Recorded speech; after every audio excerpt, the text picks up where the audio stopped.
Before there was silence on the throne of Israel, there was blood. The blood that stained the robes of the old King David, whose hands carried the memory of too many wars and too little peace. On his deathbed, amidst intrigue and betrayal, an unlikely heir was chosen: Solomon.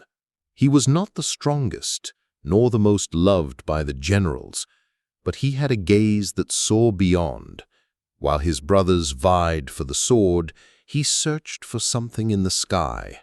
His mother, Bathsheba, would say, "You were not born to kill, my son, but you will inherit a throne made of scars." With David's death, civil war seemed certain. But Solomon did not raise a sword. He raised his voice. And his words, calm and wise, soothed a nation weary of mourning. A few days after his anointing, he went alone to Gibeon, not seeking glory, but guidance. And there, on that sacred night, he dreamed. An intense light and an undeniable voice said, "Solomon, ask what you will, and I shall give it to you." The young king did not hesitate. He asked not for riches, nor for the death of his enemies. "Grant me wisdom, to rule with justice, to discern between good and evil." The voice replied, "Because you have not asked for riches, nor for the death of your enemies, I will give you not only wisdom, but everything you did not ask for." And then a golden flame touched his finger, and upon it a ring was formed, engraved with symbols belonging to no language of men. Solomon awoke. The sky was still dark, but the ring was there. Solomon's wisdom became a legend. He settled impossible disputes as if he could read souls. But the ring vibrated with a different power at night. That was when the first spirit appeared, Orneus, a figure with black wings and eyes like ash. "You have the ring. You have summoned me. Whoever wears it rules over us." That night, Solomon discovered the other side of wisdom, the power to command the darkness. For 40 days, he locked himself away, and using the ring, he summoned the 72 spirits closest to humankind. One by one, he forced them to reveal their names, their secrets, and their weaknesses, writing everything down in what would become known as the Testament of Solomon. They did not just bow, they worked. It was the forces of evil, subjected by the divine ring, that raised the magnificent Temple of Jerusalem. Unseen hands moved colossal stones, dug tunnels, and erected columns of gold. The people saw a miracle, not knowing that the sacred was being built with profane tools. But power has a price. With every demon he controlled, Solomon's heart hardened. Pride, disguised as wisdom, began to grow. Asmodeus, the demon of cunning, whispered a dangerous truth. "You are more like us than you imagine." The words remained, like an invisible splinter. The temple was finished.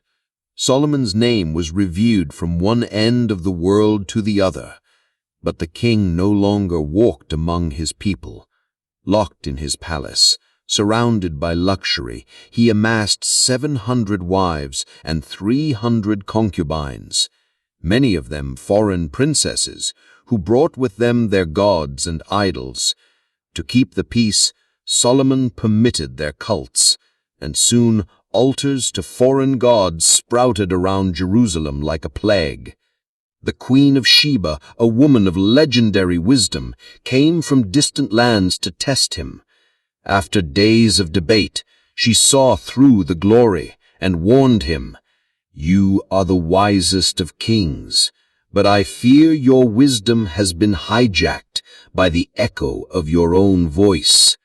Solomon ignored the warning. The ring on his finger no longer shined. It grew dull, heavy. The voices of the demons now whispered in his mind, feeding his vanity. And then, on a moonless night, Asmodeus returned, not as a servant, but as a thief. With fingers that did not touch, he lifted the ring from Solomon's chest. The king awoke, naked of power. The ring was gone. The next day, the throne no longer belonged to him. Solomon was cast out from the very world he had built. He left the palace with a simple tunic and a staff. For weeks he wandered like a beggar, sleeping under trees, eating bread offered by widows.